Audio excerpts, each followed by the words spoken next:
nous avons des coussins triangulaires que l'on prête aussi aux familles. Et ça permet de langer le bébé ou de s'occuper de son enfant. Quand on est en fauteuil roulant, c'est important d'avoir le lien entre le regard de l'enfant et le regard de la maman. Parce qu'une maman valide va s'occuper de son enfant debout.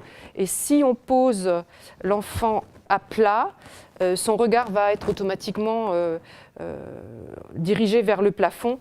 Des licages, des tables allongées, des baignoires, autant d'accessoires habituels des jeunes parents, mais ceux-ci sont adaptés aux parents en situation de handicap. Nous sommes au service d'aide à la parentalité des personnes handicapées à Strasbourg. Fondé en 2015, ce service expérimental mis en place par l'APF accompagne les parents atteints de handicap moteur depuis leur désir d'enfant jusqu'aux 7 ans des petits. Les questions vraiment qu'on a souvent, c'est il y a quand même une très grande peur du placement de cet enfant, peur qu'on leur enlève cet enfant. Après, quand on a par exemple, quand on ne peut pas le porter, quand on est en fauteuil, comment faire dans le quotidien. Voilà. Donc on répond un petit peu à toutes ces questions, notamment, alors on a du matériel adapté qu'on peut mettre à disposition des personnes, on peut leur prêter.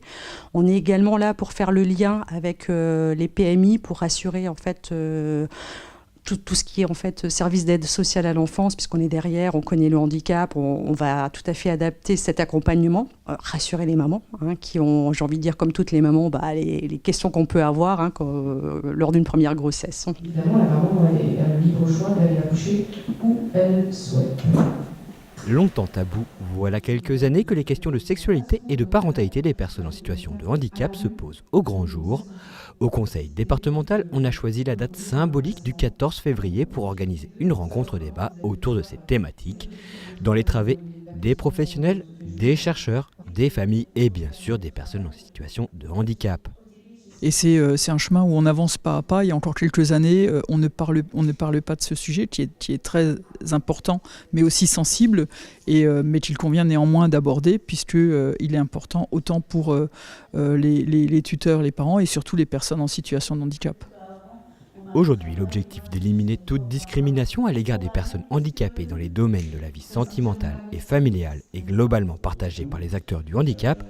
À l'Association des paralysés de France, si l'on se félicite de l'évolution rapide des mentalités, on souhaite que la loi et les dispositifs d'aide suivent afin que les personnes en situation de handicap puissent avoir des parcours de parents les plus ordinaires possibles.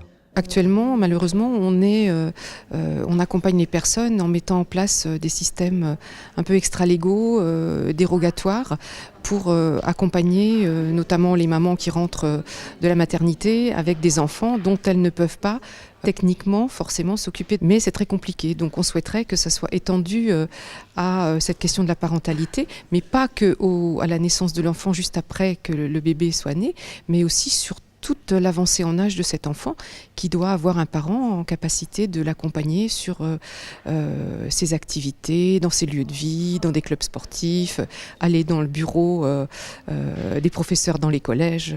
Voilà, c'est beaucoup plus large que ça. Ne s'agit-il pas d'un projet d'un être dépendant qui aura la responsabilité d'un autre être dépendant ? En matière de handicap, rien n'est simple.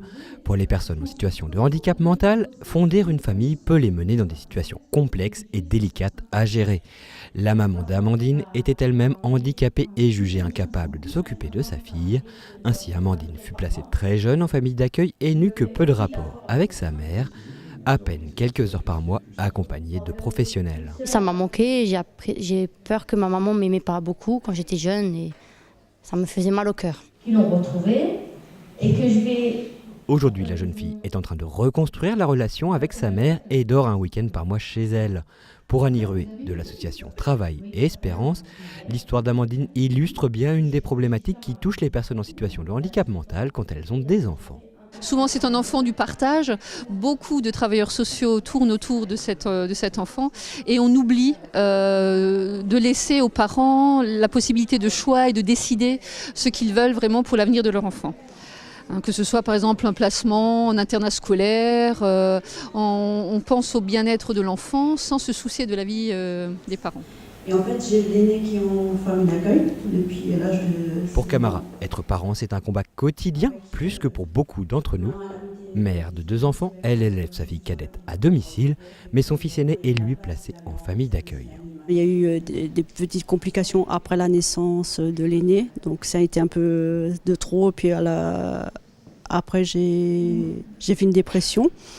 Donc à 6 mois, ils me l'ont placé en famille d'accueil. Donc depuis maintenant, je me bats pour le récupérer. Donc c'est un combat très très long. Et puis entre-temps, j'ai rencontré le papa de ma fille, parce que j'ai 2 enfants différents. Et le père a été toujours là pour la deuxième, quoi.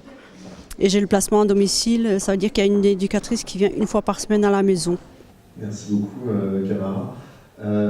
Camara espère bien voir son fils revenir chez elle et pouvoir élever ses 2 enfants ensemble. 2 parcours de vie cabossés, mais marqués par le désir de faire famille, comme tout à chacun. Ce sont des dizaines d'histoires comme celle-là qui interrogent les institutions. Annie Ruet, qui a suivi les 2 femmes, plaide pour le droit des personnes en situation de handicap mental à essayer, quitte à se tromper. Dans certaines situations, on peut avoir des doutes, mais je crois qu'il faut après laisser vivre les choses et l'expérience se fait. Et puis après, c'est comme nous, on peut très bien faire un enfant avec un partenaire et puis au bout d'un moment se rendre compte qu'on n'est plus sur la même longueur d'onde. Alors pourquoi pas les personnes en situation de handicap vivraient-ils pas la même chose que nous ? Les personnes ont déjà pris leur décision. À charge pour les institutions de bien accompagner parents et enfants dans le respect des droits et intérêts de tous.